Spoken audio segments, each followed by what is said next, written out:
absolutely delighted and very glad that we're able to put this evening together tonight. So thank you, Calcutta Heritage Collective, for giving this opportunity to the Saturday Club. I understand you all have already done this session with the Tollygunge Club, RCGC, Calcutta Rowing Club, Bengal Club, and Calcutta Club. So thank you for this initiative, and I hope you all have a delightful journey through our history. Thank you. It's actually lovely to see you all wearing your badges so proudly, and I'm going to talk to you a little more about this and see how I can earn a badge too. I would like to contribute because I'm a very proud Calcuttan. So it would be great to be part of this. I think we should not waste any time and get on. Everyone's really waiting very impatiently to hear what needs to be said about our darling club, our home away from home. So I would like to introduce the moderator for this evening's talk, Ms. Anjum Katyal. She has very, very specifically said that she wants no introduction to her name except that she is part of this very esteemed, precious group that is the Calcutta Heritage Collective and also a member of Saturday Club. I think that's the only introduction that she wants to her name. So I'm going to just stop there and pass on the mic to her to bring on her speakers. And yes, please, ma'am. Big round of applause.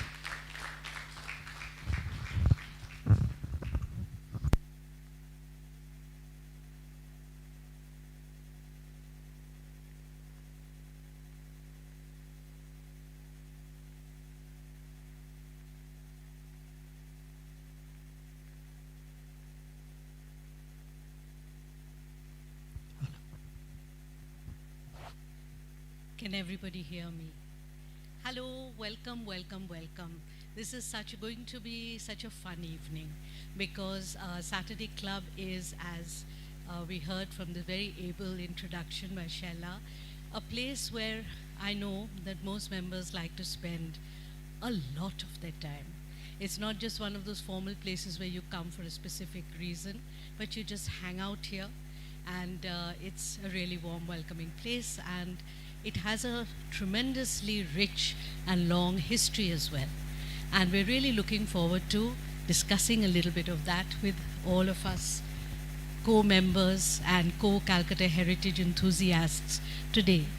So before we begin with the actual club part of it, let me very briefly introduce you to our Calcutta Heritage Collective. This is a group, you've been watching the slides unfolding even while I was talking. It's a group that was formed just out of ordinary, concerned, heritage-loving Calcuttan citizens, just people like us, who decided one day to get together and do something to create more awareness about this heritage that we were losing so rapidly.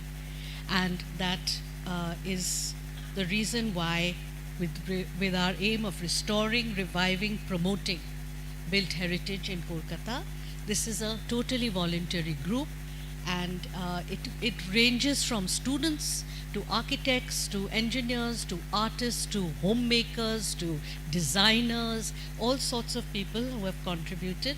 You can see our band of our cause ambassadors right there. So I think we can talk a little more about how all of you can get involved once the program is over. And thank you for showing us that slide presentation.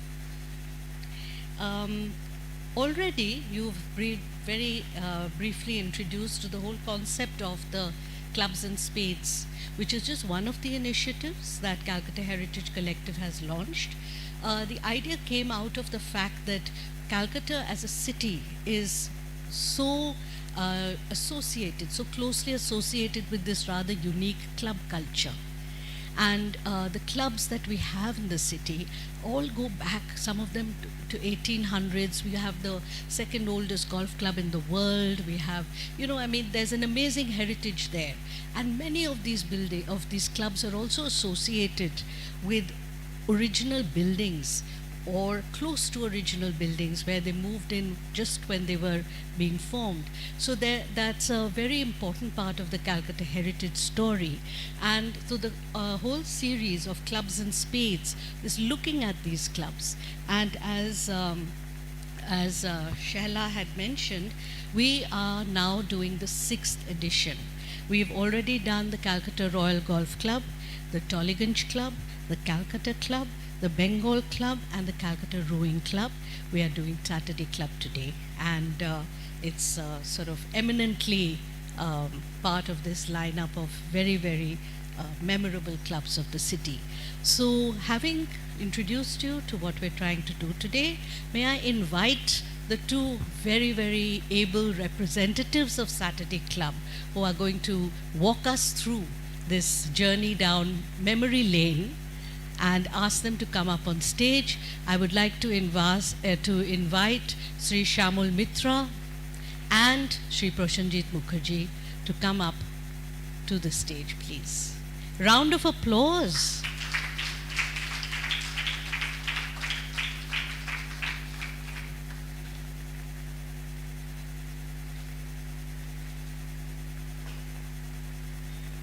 Thank you very much. So are we ready to begin? There should be a drum roll or a fanfare at this point. So we're going right back in time, and we're going to begin with when this club was founded. Okay? And I'm going to ask Shamulda. I know that you have, as a sheer labor of love, been spending a lot of hours and years doing research and reading into the various accounts scattered through many, many volumes and books and magazines, which can help you piece together a history of the Saturday Club.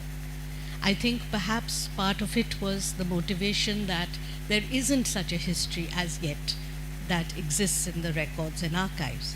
So it's even more fascinating that, like a detective, he has actually managed to track down these mentions of this club right from its inception, and he has managed to give us a kind of a rolling narrative of how the club was formed.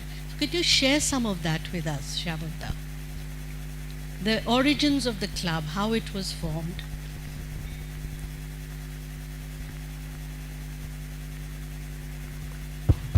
Yeah. Thank you, Anju. Am I audible? Yeah. Yes. Yes, it's true that we don't have a history book, or for that matter, any archive at all, the history of Saturday Club. So we had to depend a lot on these books. Some of these books are being shown here. They are written in the early part of 20th century. Basically, these are the British memories of Calcutta, or sometimes the whole country, but there will always be a few lines, a few para on Saturday Club. So the first fact that we know from all the three books, without any difference of opinion, that club was started in 1878. Right. To be precise, August 1878. Now, incidentally, we are in August. Yeah. So that makes this club 144 years old. We are just 6 years away from our 150th year. The second fact, which should be of interest to all of us, who built the club? Who is the founding member of the club? Who is the father of this club?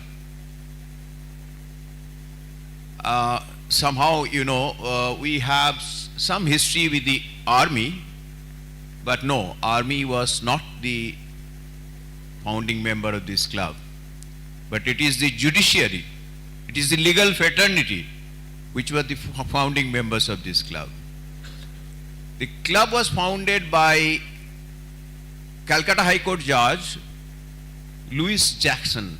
Louis Jackson was among the first batch of Calcutta High Court Judge. Right. He is the one who started this club. And his legal legacy we can see even after a few years when the club became a limited company in 1909. That's our page from our memorandum, which is still valid today. As you can see, all the signatories are the barristers and solicitors from Calcutta High Court. That's right.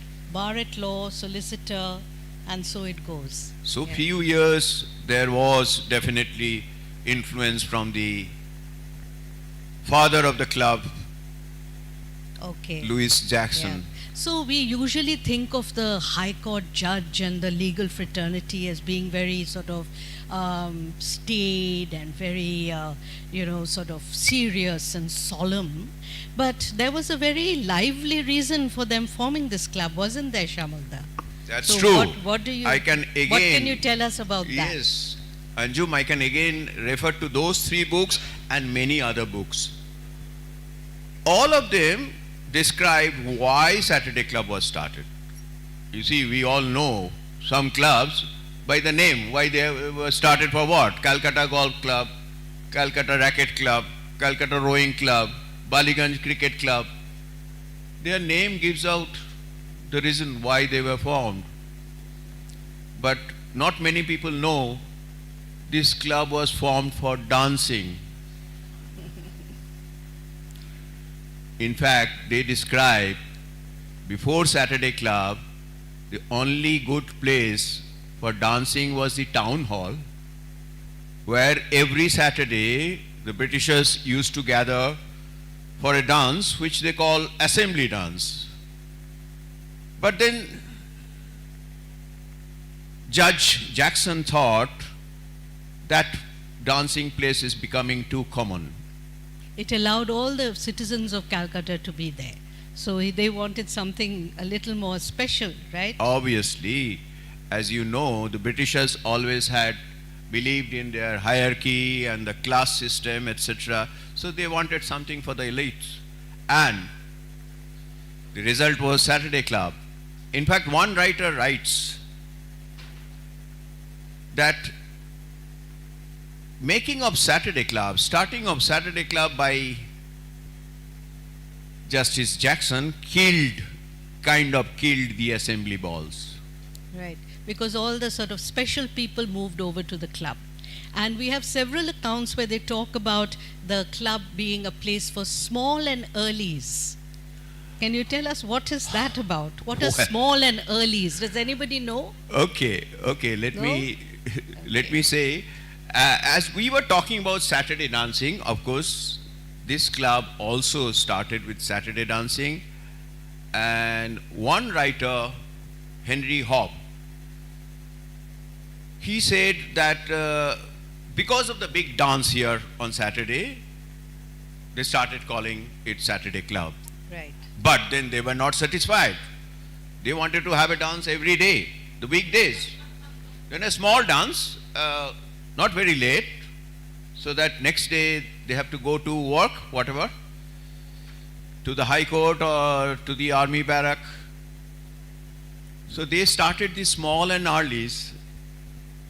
These are little parties, may not be as formal or as big as the weekly ball, but that's how the small and early became Yeah. a synonym with Yeah. Saturday Club. Is there anything you want to add at this point, Prashanjit? There was another term that was very relevant to the club all the time, and that was called the slap. Yes. Does anybody know this about Saturday Club? My mother remembered this. She said that when she was a young girl, and very often they'd be invited to the Saturday Club, and she said friends were always saying, let's go to slap. Let's go to the slap. For some reason, that's what Saturday Club was called, colloquially. But I'm sure, Shamulda, you'll have some kind of a data on what slap is all about. No, Well, we The slap. think we no, know. there is no data, but many people in particularly in the late 30s and 40s, they referred the Saturday Club as slab. Yes. I failed to decipher this one. What we is sh- slab? We should in fact have a quiz to guess what it is. One of the assumptions was that it could be something to do with a little bit of slap and tickle. But we can't assume that that was really the reason. But Shamalda, to get back to the early members and the early group that formed this club, apart from the sort of legal fraternity, we obviously have a very strong connection also with some of the light horses. There's Colonel Lumsden's horse, for example. And can you talk to us about that connection as well? Yes, this happened after the switch of the premises. Saturday Club existed from August 1878 somewhere on Theatre Road. We have not yet found out where. No address, but on Theatre Road. Saturday Club came to this building in 1901 thanks to Mr. J.C. Galston. And Mr. Galston, as many of us know, was very closely associated with lots of heritage buildings in the city. He was quite a racy character who won and lost huge sums of money at the races and in gambling, but he built many important city buildings, and here he is associated with this one as well. Can you tell us the history of that? It's true. Anjum Galston, his full name is Johannes Karapiet Galston, an Armenian who became a very big real estate developer in Calcutta. He built some 300 buildings. Some of them are still there, and a very nice one like Nizam Palace, Queen's Mansion, Harrington Mansion, name a few. He took the lease of this place from the original owner Maliks in 1897. This would be the Maliks of Marble Palace. That's right. They are still the owner. They were the original owner and they are still the owner. Galston took the lease in 1897. You know, in those days, lease was the only option. And maybe he wanted to build something here or not, I don't know. But many books says Galston was also a philanthropist. He liked to do things for the city, and probably he came across the request of Saturday Club for a better premises. And in 1901, he assigned that lease to Saturday Club just for 5 rupees. Okay. Wow. Wow. We wish there were such philanthropists alive today as well. Wouldn't mind getting something transferred for 5 rupees. So this is the premises then. Exactly. This is the oldest picture we can get. That is 1939. You can see the surroundings are looking different. You can see that cement path going into that lily pool which existed there. The old members will remember. Now, once we got into, you were going to tell us briefly about Colonel Lumsden and the yes, Lumsden I'm going War. to. But here the slide comes of the lily pool. Doesn't matter. We can Yes. leave this here and tell us about Lumsden. Okay, in 1901, the first president of Saturday Club in this premises, because obviously the first president was Justice Louis Jackson, and then we don't have the record for next 22, 23 years. We started keeping record again after coming here. That is not even 1900, but 1901. Yeah. So the first president at 1901 was one Mr. J.M.G. Prophet. He was a moneyed person. He gave a lot of donation to many organizations, many places. I am not getting into all that details, but he was a big patron of Lumsden's horse. Now, Lumsden's horse was not really a purely light horse regiment. This was more of a proper cavalry. And Colonel Lumsden was a personal friend of Mr. Prophet. We got all these details not from Saturday Club archive because we don't have, but the archive of Lumsden's regiment, Okay. where they mention several times about Mr. Prophet, about visiting Saturday Club, about So enjoying. that's where I guess this popular conception that there was a very strong link between the lighthouse, different the lighthouses. lighthouse come much later, but No, the army, his was a lighthouse as well. army and Saturday Club. Right. And this is probably, we have a very old article which is still valid, that where we welcome the army officers to become a fast track member. Right. That must have come from there. Roundabout. And also, you know, the Lumsden regiment, they were quite successful in two South African war, the first war and the second one. And one of them, of the regiment, they got the Victoria Cross. And that's- possibly that is the reason, since they were friendly with Mr. Prophet and used to come here so often, the Saturday Club landed up with that Victoria Cross. Which you may have seen downstairs.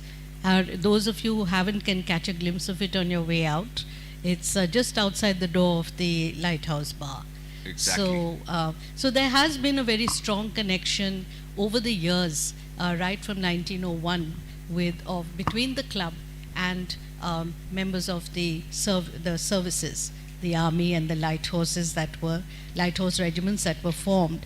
So we've already got to get a very clear picture of the fact that this was a club that was very aspired to. It was a club that people wanted to become a member of. And you have some very interesting stories about membership here in the early days. Can you tell us one or two of them? Meanwhile, we can have a look at what the early, sort of activities of the club were, how people dressed, the architectures you can see is still very much what you see today. This will continue in the background, but share with us stories of... Anjum, there are actually 2-3 parts, if I have to answer your question properly. Yes, the first part. It's very difficult to get membership here. And this is all mostly written by two gentlemen, Sir Michael Carrett and Sir Wayne Jenkins of Mamalori. Can I just interrupt you 1 second, please? অসীম, একটু যখন দাদা বলবেন সেই সময় স্লাইডটা পাল্টাবে, ঠিক আছে? কেন এটা তো তাড়াতাড়ি হয়ে যাচ্ছে, এখানে থাক এখন. Yeah, this Merchant's Prince by Wayne Jenkins, I think you have a write-up there, you can talk about it. And that's Michael Carrett.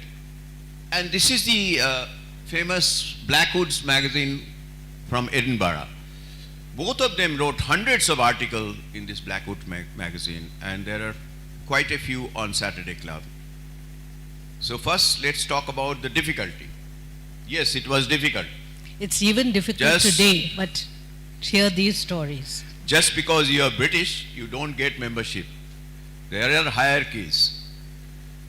ICS officers is the first preference. Second, the big executives, merchants they used to call those days, army officers, and then the others. So the average waiting period was 2 years, and you have to be proposed and seconded by two existing members, and your introduction would go on for a month. A month. And every time you meet a committee member, you stood a drink all through the month. So and it was also expensive. yes, and still you don't know whether you're going to get the membership or not. Right. Now, on that account, I would like to add again the writings from these two distinguished gentlemen, how some people managed to get the membership in a shortcut or a fast track. So there was, we'll talk about it let's first hear what you know about Wayne Jenkins. Yeah, so I came across this very charming account in this book called The Merchant Prince. You can see it up on the stage. This is from literally the early 1930s. Okay, Sir Owen Jenkins, he wasn't Sir at that time. He was a young chokra boy, as they would have called them, who'd come out here to join one of the British agency companies. And one of the first things he was told was that if you want to really be accepted here in the society, you'd better become a member of the Saturday Club. So he's written, I joined the Saturday Club, that acid test of acceptability, where one could play squash, tennis, swim, dance, and play billiards. This was a cock and hen affair, much influenced by the women and originally designed by scheming mamas to keep the eligible bachelors out of the clutches of pretty Anglo-Indian girls and away from the attractions of the Red Lamp district. Now you can see the typical prejudices at work here of the Britishers of that time, right? This is a young man talking, so he feels this deeply, the scheming mamas and their ploys. I would leave the office at nightfall and drive to the club to be met by Abdul with 2 sets of clothes in a satchel.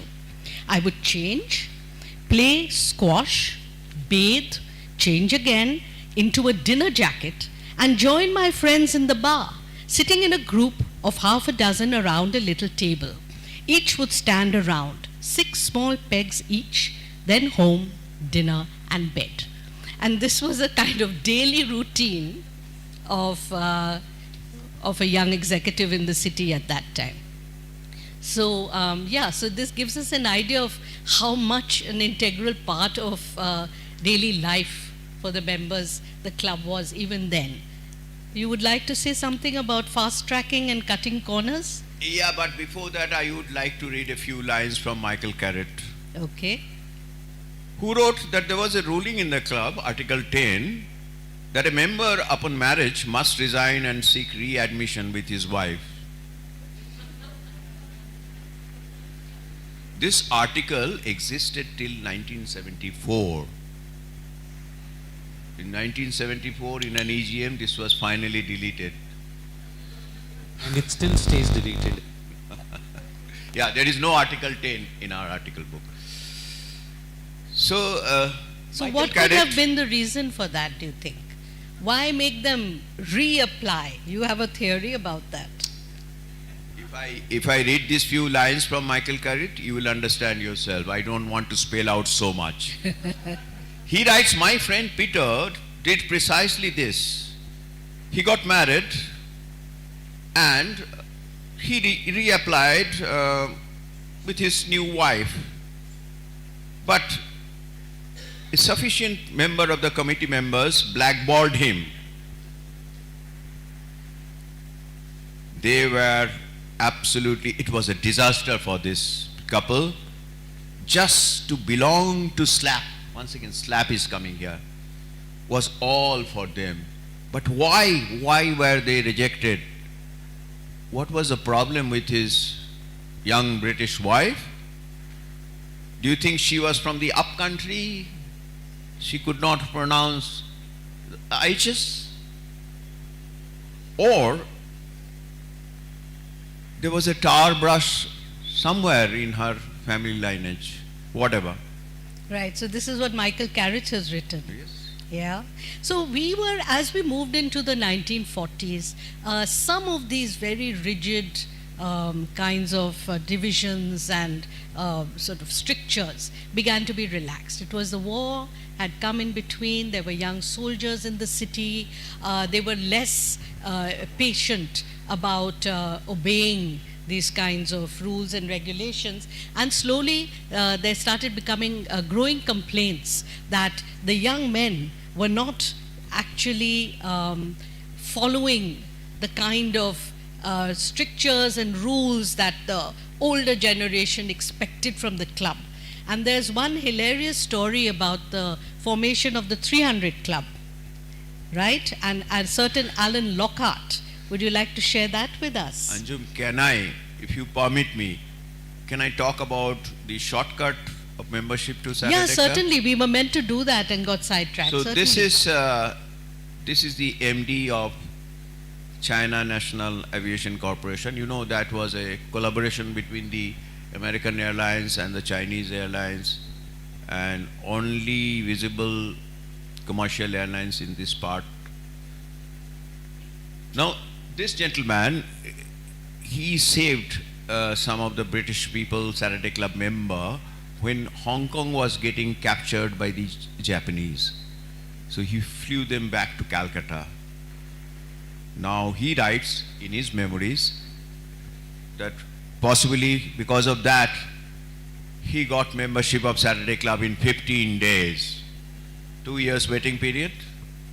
Well, he had served the country, right? Yes. So, yes. And the And- Saturday Club members. Yeah. And the next story? And the next one you would know. This is a famous British actor, Sir Dirk Bogarde. Now, please read his full name. That's It will rather take you long. about 10 minutes to do so. I So, suggest you start but- now. But you know, just because he had this name, he pretended, he was a young man then and not a movie actor. He came here again on a army military service. And he pretended to be a baron. And he got membership in 2 days. He writes in his autobiography openly that that's how he got membership of Saturday Club, and he enjoyed thoroughly. Right. So shall we move on to Alan Lockhart then? How many of you have heard of the 300 Club? Right? So we can see a clear age division here. Those of us who know that there was such a place as the 300 Club, and those who are hearing about it for the first time. So there's a very interesting story about the sort of relationship between the Saturday Club and the 300 Club. Let's hear about it right now. Anjum, there was a member called Alan Lockhart. He was knighted much later, Sir Alan Lockhart, but he was a young rebel member of Saturday Club. And he did not like a few things of Saturday Club. That article we spoke about, that Yes. you have to resign after the marriage, yes, he didn't like it. This was already mid-30s. He didn't like that Indians are not allowed here, because he became friendly with quite a few Indians. He did not like too strict dress regulations of Saturday Club. He did not like too much control by the committee, and he started a group within the club with 2-3 other members, funnily called the Royalist Group. Saturday Club actually reported this matter to Alan Lockhart's employer, but nothing happened. He kept on pressurizing the Saturday Club committee. Now, Wayne Jenkins, at this time, he writes, unlike any other club, Saturday Club was subject to petticoat government. You know, because in Saturday Club from the day one, ladies were equal member, and the ladies also sat in the committee and expressed their opinion. So other clubs started calling Saturday Club in those days a petticoat government. Now this petticoat government were looking for an opportunity to fix Alan Lockhart. That came in. One theatrical company from London, they came to perform in Calcutta, which used to be the fashion those days. And Alan invited 2-3 ladies, the actresses from the theatre, to Saturday Club for normal wining, dining and dancing. Next day, Alan was called before the committee to explain why he got those ladies Questionable ladies, is it? who are not member-like and who are whose moral may be questionable. One lady committee member told this to Alan Lockhart. Alan Lockhart says, "No, ma'am. Their moral standard is very high. They are no less than the elected members or committee members here. Only thing they are little younger and better looking. Now, after this, obviously, Alan Lockhart did not wait for Saturday Club to suspend him or expel him. He just went out, it was 1936, and he formed this 300 Club. Now, this picture is one of my favorite picture. This is what Sir Alan Lockhart wanted the Saturday Club to be.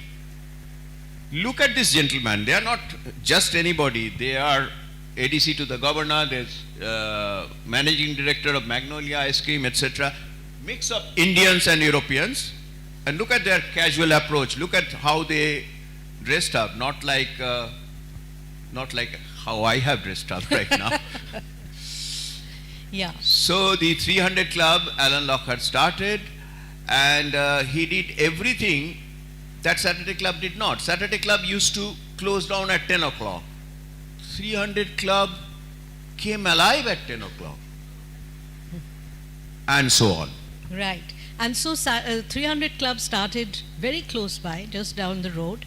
And it's said that Saturday Club was a little badly affected by the fact that, people were sort of flocking there and you're not really showing up in such numbers here. So they tried to increase their facilities and advertise that they now had, added something, right? And yeah, there was a circular which said, now we have a new, smaller dancing room so that people can come and enjoy those small and earlies. And this is probably what is today's Calcutta Lighthouse Bar, that area, which also used for theatricals. Members' theatricals. Yes. Sir Alan Lockhart says, no, what was the Saturday Club circular says? Improved facilities. Yes. Sir Alan Lockhart says they need improved members, not improved facilities. Not a chance, he said. Improved facilities won't help. Improved members, maybe. So 300 Club continued to have its popular edge for a certain kind of fun evening that they wanted. We have also a reference to the fishing fleet, this very intriguing name, which has some kind of connection with Saturday Club as well. Can you very quickly tell us about that, Shamalda? We need to move on. I have to tell you quickly, but this is written by a famous historian, Anne de Courcy. This is a 500-page book, The Fishing Fleet, Husband Hunting in the Raj. She goes all the way from 17th century, how it started, that the British girls used to come here to get married to the young ICS officers, army officers, etc. It continued for all the way up to 1947 or beyond maybe. It became very popular in around the 1940s in Saturday Club. Saturday Club used to be one of the places where the fishing fleet landed by P&O ships in the month of November, December, and they stayed here for 3-4 months, husband hunting. And the ground was our ground and tennis courts. That's where all this matchmaking used to happen. Early morning tennis suddenly became very popular because that was where these young ladies would come looking for prospective matches, and they were allowed to take a stroll around the tennis courts and sort of get to know each other. So that's the connection between the fishing fleet and Saturday Club. All these are wonderful, fascinating little nuggets that have been actually dug out from various books by Shamulda's work. Before we move on to the 1947 and post-independence part of the club history, can you tell us about the very there's a unique connection between the Calcutta Lighthouse. We have a bar called the Calcutta Lighthouse Bar in the club. Tell us about that, because a lot of people assumed that it was the Calcutta Lighthouse that had actually formed the Saturday Club, that it was that integral a connection. No, right? Anjum, that is not the right information. Calcutta Lighthouse Regiment was nowhere near the Saturday Club when it was formed in 1878 or when it came to this building in 1901. They were in fact the last batch of visitors.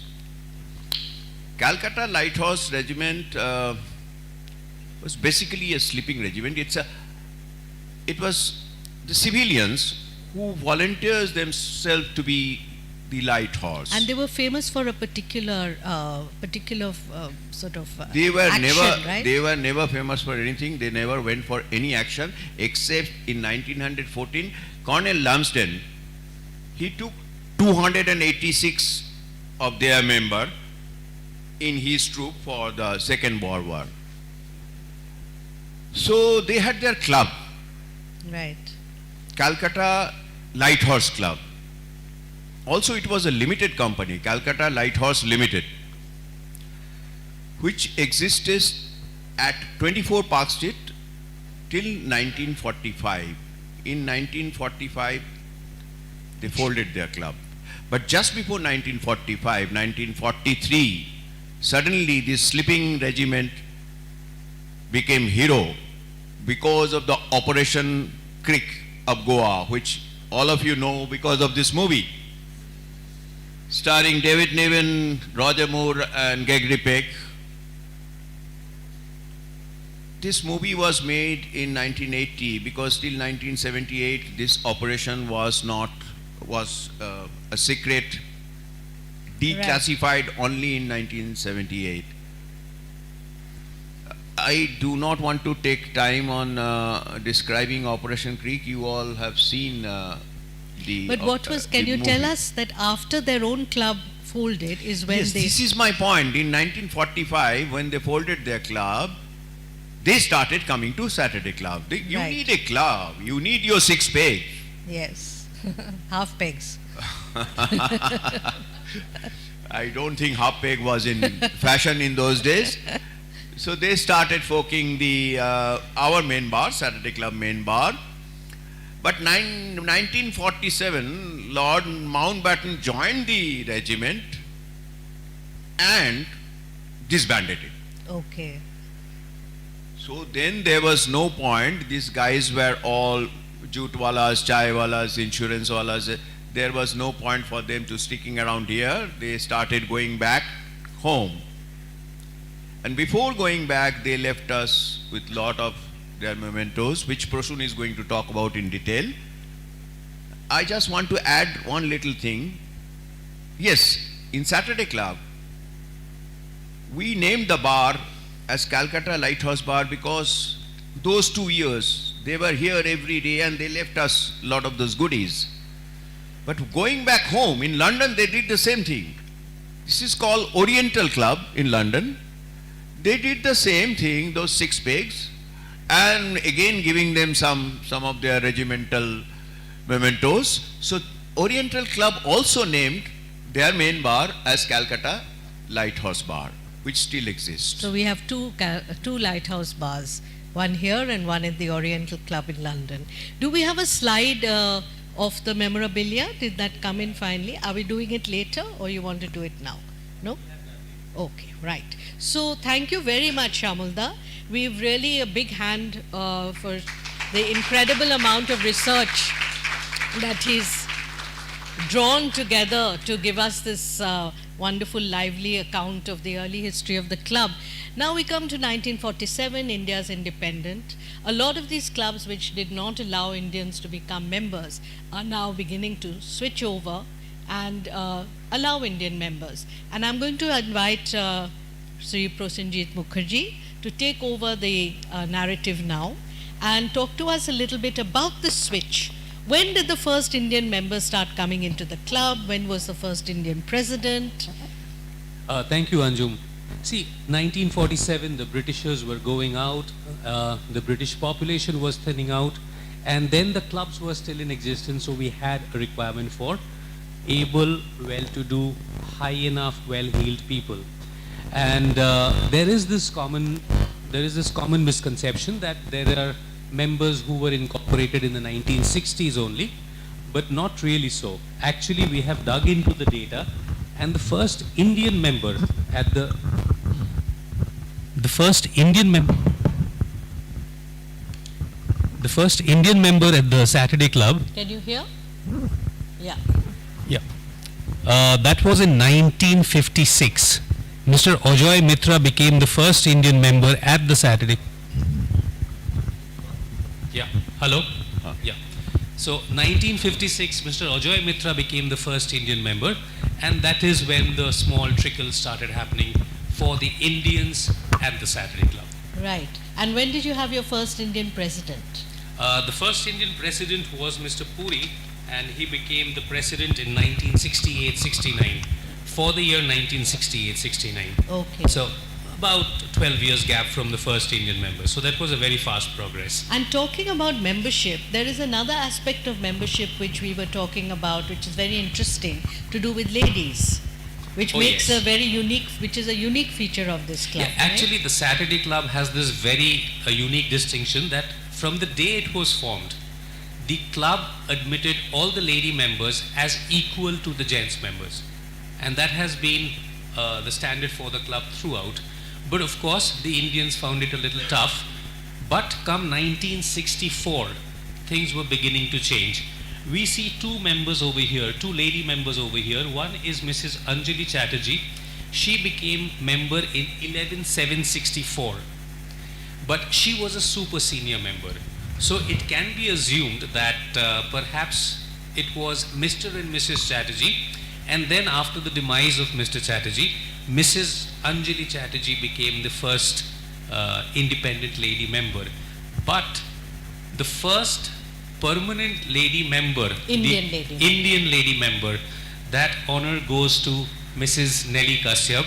Can we have the photograph slide of Nelly, please? And whose son is over here with us.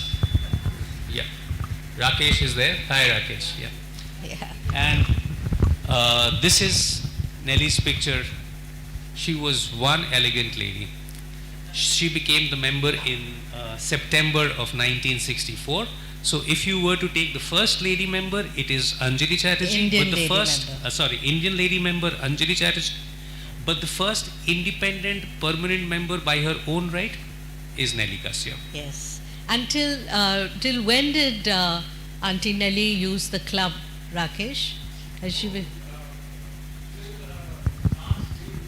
Okay.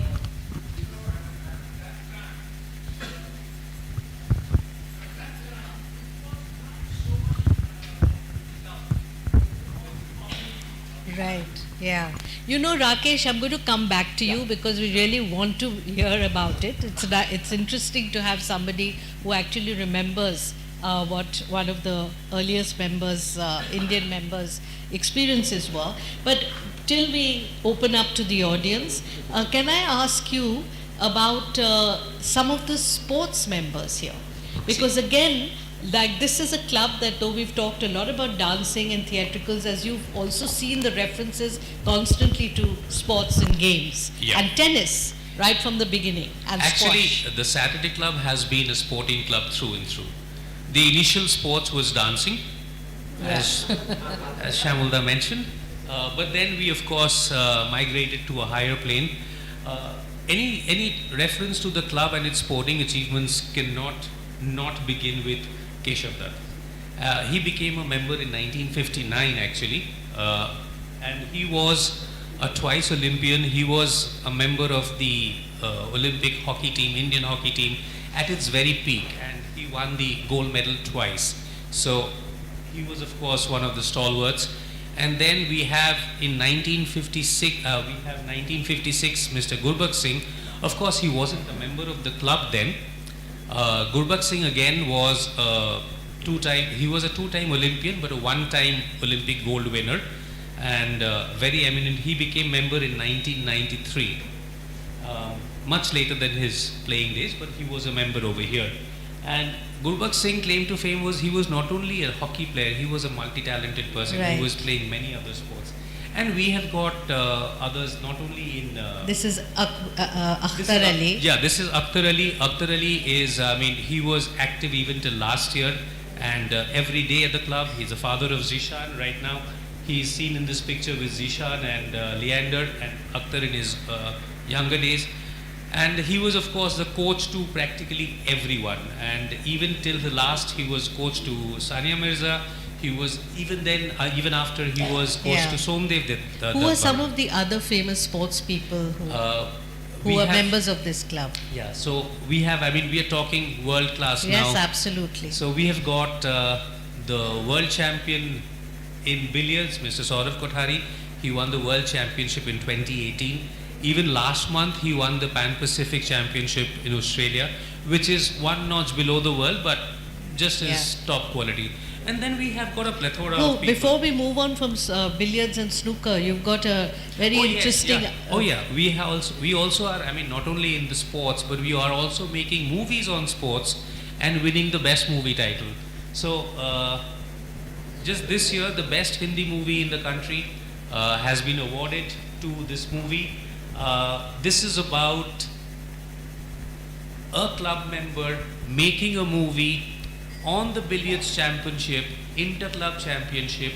So this is a Saturday club movie, and I think we should take a bow. This is like Tulsi Das Jr. Yeah. Right. Thank you for that. Now let's start talking a little bit about this very beautiful building we're all sitting in. This is a heritage building. These continue to be some of the famous sports people. Oshik, Iktu, Akunha.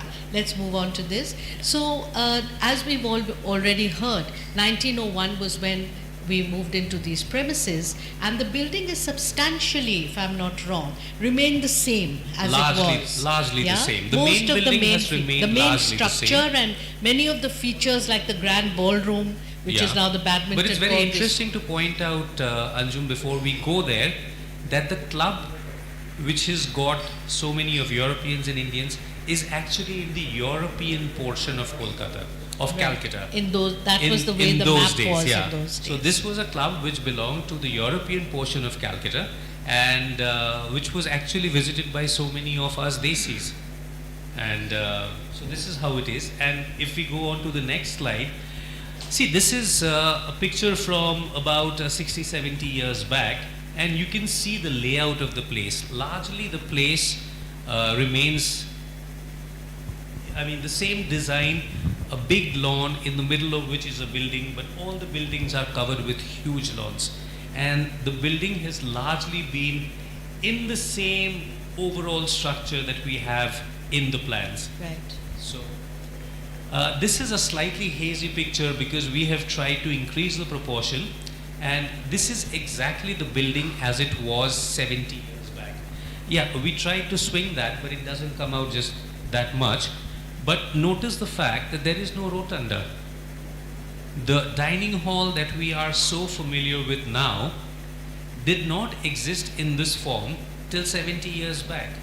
Right. And there is also some talk of the fact that, mention actually, of the fact that the dining room, which we know now, used to be the bar. Yeah, the dining room was the bar. Yes. The bar did not exist. As Shamulda mentioned, in those days a small room was added for reviews. Right. Reviews were the small plays that people will undertake from time to time. Yeah. And that was where the bar was. Now it is interesting to see, to know that the entire painting that we have hanging in the bar, there was no way that we could take it out. Because the rotunda did not exist, the French windows did not exist. So we actually cut the painting in half to take it out. And even now, if we go to the bar, to the LHB, we can see that seam where the painting, that huge 12, 13, 14 feet long painting has been merged, put together. Yeah. And that forms such a wonderful backdrop that we all have for the LHB. Right. And there are some pictures of the sort of architectural heritage of this club. And as a collective, we are particularly interested in built heritage. You see this beautiful grand staircase, which is still there. There is the running gallery outside, which used to be where probably the musicians and the bands played while people danced in the ballroom downstairs. And that was also the place where people went up to relax and rejuvenate watching the dances. And that was the ballroom, which has now been laid as a badminton court, where the dances used to take place, the small and earlies. And do we have any more pictures of? Yeah, This is the ground, this is the ground the as it lawn, now which is. which minus the lily pool. Yeah, you saw the picture of the lily pool earlier. That was at one side. This is the bar with the famous And painting. this is the picture that we were referring to, which has been actually cut in half and re-put over here in the bar. Right. And this is some of the memorabilia from the Calcutta Lighthouse. So which this was is the stuff bequeathed which to the these club. guys, left back to us when they left for London and all. Yeah.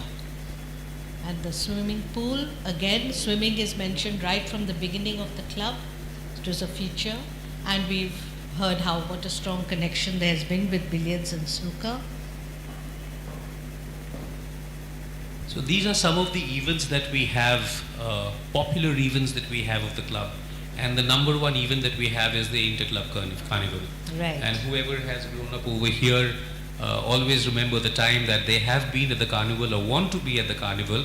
And reasons was the sports, the fun, the, Yeah.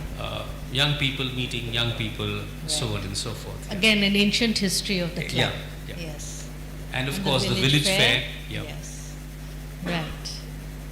Now, as we move into the 21st century, further into the 21st century, I would say we're almost a quarter way through it, there are lots of issues and concerns that are part of our modern life, including carbon footprint, global warming, awareness of environment.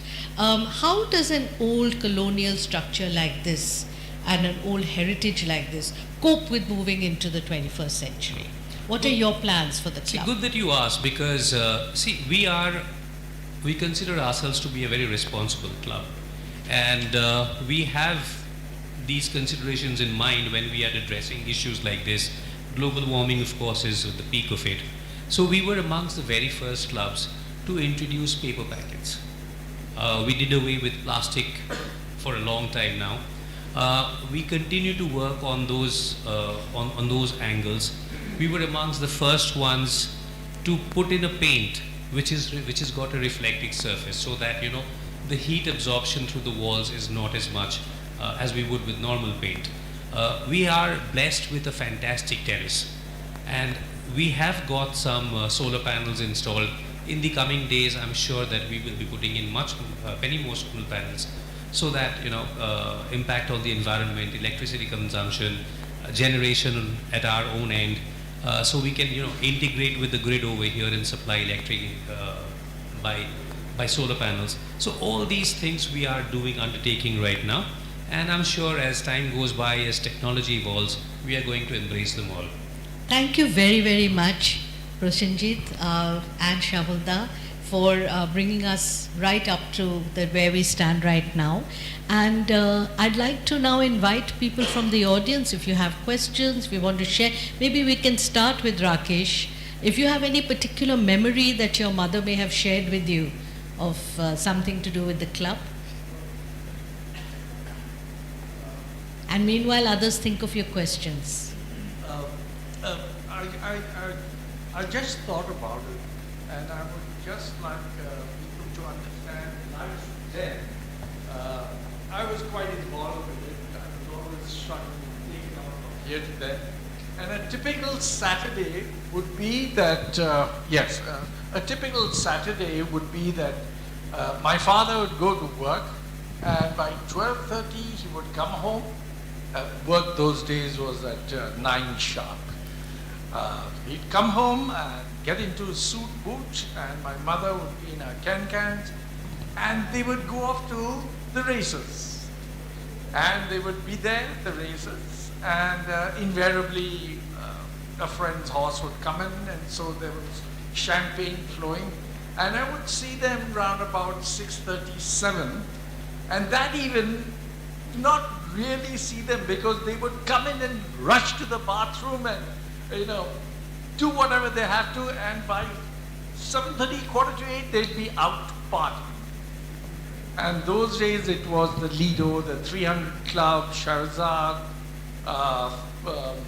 not Flurries, it was called, perhaps Flurries, Right. on a luncheon.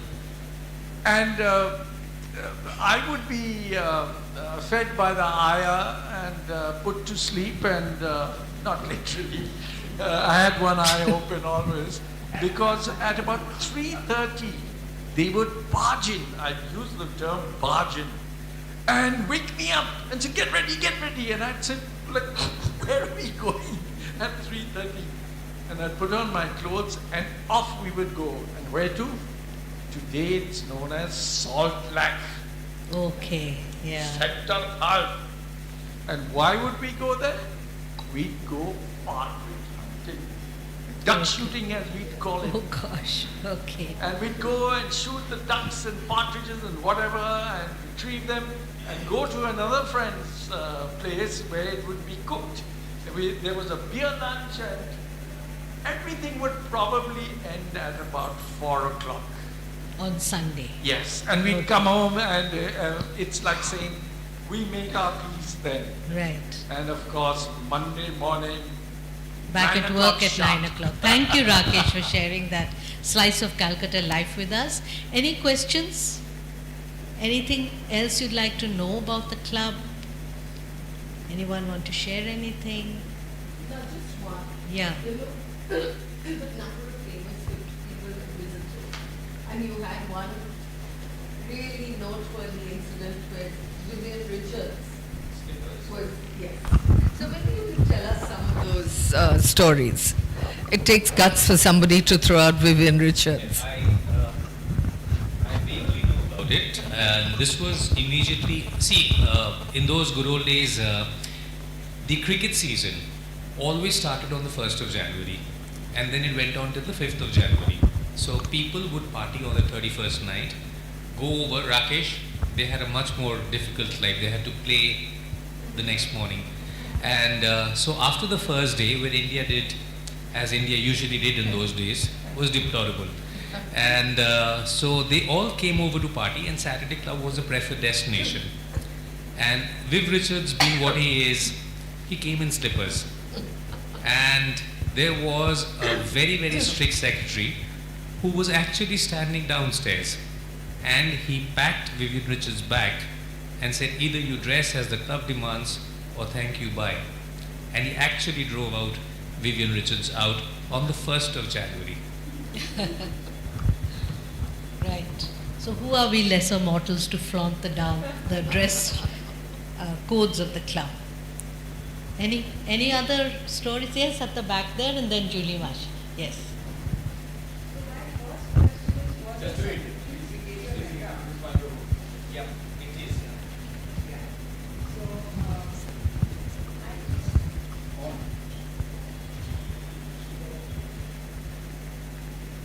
Why don't you give this mic? There's a mic here. Hello. Acha, theek hai. I'd just like to share that I am also the sports membership. So my parents, my mother is here, she's 81, and Welcome. they were sports members in 1974. Okay. So your 10th, the article that you were talking about, we were laughing about that because they were members in 74 in the tennis quota. So, yeah. So those Zishan and Leander and all, I think, Akhtar Ali, so just brings back so many memories. And the funny part for me is, she's here, you've spoken about this generation, and when you were showing the pictures of the club, I saw my daughter. I saw a little picture of her in her fancy dress costume in one of the events here in the club. So for me, it's just super to be part of this, like the one before me, the one after me, and here I am in the middle. Yeah. So that's how important Saturday Club is to us. But one thing that I remember, I mean, I know this is much earlier, but something that's gone away now, so also goes back into history, is that when we were, I think Harjoti would also relate, I think, we had a time, like 6:30, the bell would ring, the bells were so important for us. Now they only talk about drinks getting over at the bar, but for us the bells had a totally different meaning. The ghanti would ring, and then I remember being the straggler in the pool and then coming out, and then I had long hair and sort of just wasting time and barely managing to come in by about 6:45. ordering a cheese sandwich, and the bearers used to be so strict. We had those little books which we had to show them to sign, and my cheese sandwich would come and the bell would ring because it would be 7, and we had to leave, and my father would come out and say, "Get up, the bell's rung, out." And literally I had to take my sandwich and go and sit in the car and eat it because children weren't allowed in the club. In the club I mean, after things have 7. changed so much now, Yeah. but for us, that timing, and I think one evening children were allowed, I think it was a Thursday and Sunday, where we were allowed late, and that used to be a treat that, okay, today we are going to go and have dinner in the club because today is Children's Day. Now I guess Yeah. children don't, they're just here. Yeah. So, and I remember that little thing that we had on the lawn in the middle also, which was there for a very short while we were growing up. But Yeah. Thank you for Thank you. sharing those with us. We have question from Julie Sen. Good evening, everyone.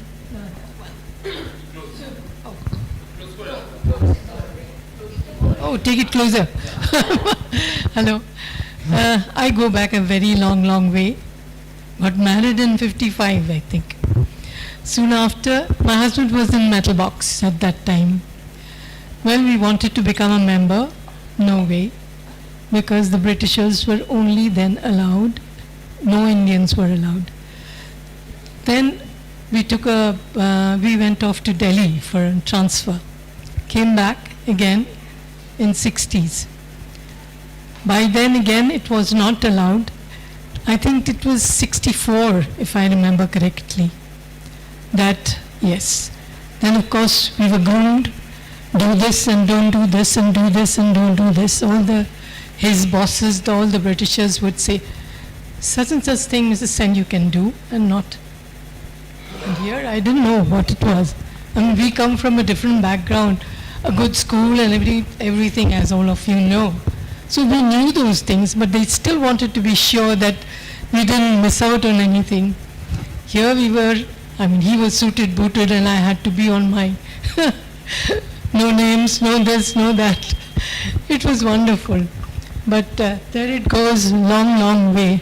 And so here we are, many, many years, and this is a club where I grew up after my marriage. My children grew up, and they're all abroad now. So this is a wonderful place to be in. Thank you. Thank you. Anybody else? Say something. Yeah. Take a mic. No, because they're recording it also. Shamal sounded a bit disapproving about that petticoat rule, but I just wanted to observe that that is one of the most distinctive USPs about this Of the club. club, yes. The egalitarian treatment meted out to both genders. Yeah. And the fact that when there is a split in a relationship, in a marriage, every other club, you lose your membership. You may have been using that for 50 years or 60 years, and that seems so unfair. This, I think, is the only club where that doesn't happen, and I think they deserve a clap for that, really. absolutely. You become a member. All the other clubs, the spouse is a permanent guest, not even considered a member. And it's only in the Saturday club that when a husband and wife apply for membership, both of them are members in their own right. And I think that that is really something that the club should be very, very proud of. Yes, yeah, yeah. Any other comments, questions, any sharing of special naughty stories? Yes. We'd love to hear more about the early morning tennis games. No naughty stories, but could you talk to us a little bit about the library, because that's also such a unique aspect of the club. How did it come about? And you do such, at least earlier, pre-COVID and earlier also, there were good events and Still are. Yeah, they As still are. Supriya's asking about the library in the club. Yeah. I can vouch for the fact that it's one of the best libraries in the Calcutta range of clubs, but Prashanjit? But actually, yes, we have one of the best libraries there in terms of book collections and stuff.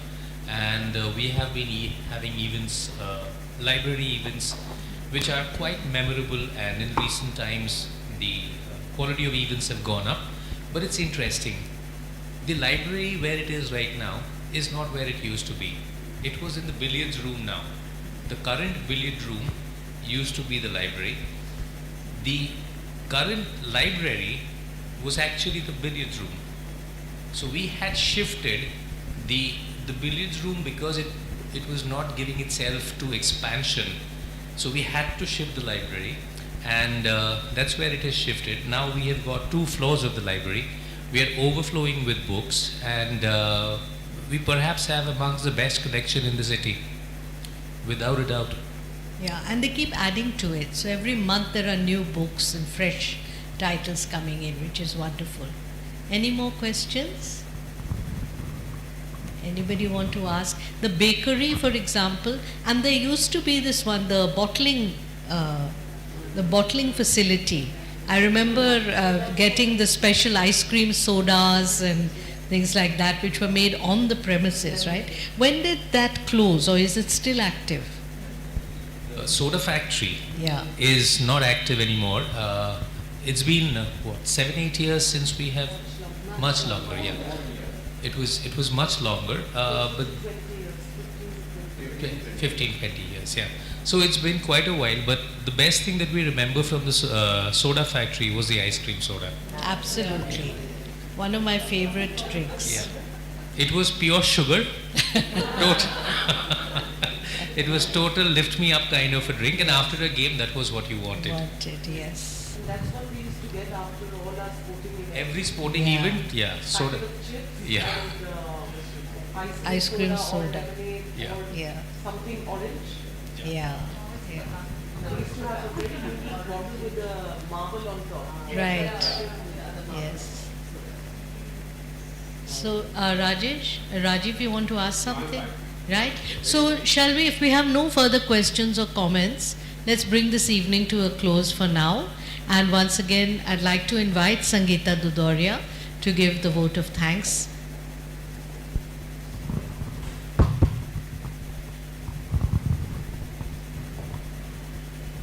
Good evening, everyone.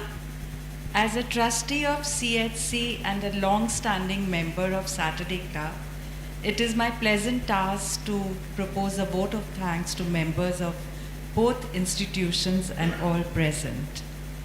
Today's historic session has been hosted by Saturday Club after many coordination efforts. We thank the enthusiastic approach of the President, Ms. Harjyoti Bindra. Mr. Shamul Mitra, a past president of the club and a heritage enthusiast, did extensive research on the history of the club, digging out some interesting nuggets and fun elements that I'm sure many were not aware of. We are most thankful to him. We thank Mr. Prashanjit Mukherjee, a passionate committee member of the club, for adding so much value to this event. His knowledge of the present situation of the club and vision for its future are commendable. We are grateful to the members of Saturday Club for the sumptuous tea and snacks. A word of appreciation goes to the staff of the club for their courteous service. I would like to extend our gratitude to the versatile and always helpful Anjum Katyal, a member of both the club and the collective, for a seamless moderation of this session.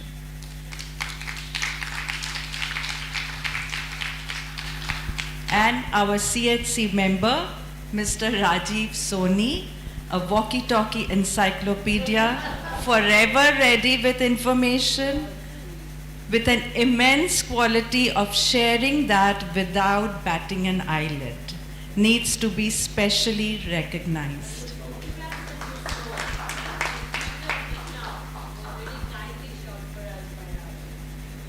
My colleague in CHC, Mukul Agarwal's eye for minute details shows her eagerness to ensure that each event is well organized and conducted smoothly. We are all appreciative of her. I extend my thanks to everyone present for joining in this endeavor to save the precious heritage of our lovable metropolis. May I request for a round of applause for the panel members and all participants for making this session a memorable one. Thank you.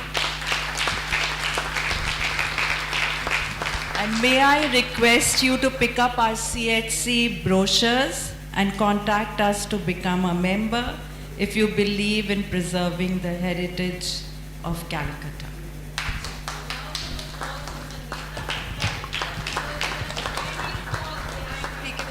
I was just going to say that a round of applause for Sangeeta Dudoria, our trustee. She has been at it. She's again a member of both the collective and the club. And if not for her persuasive, I mean, behind the committee, behind her Jyoti, behind, I mean, she's been like at it, and we wouldn't have been able to do this. Ladies and gentlemen, just to fill you in, the bar is open.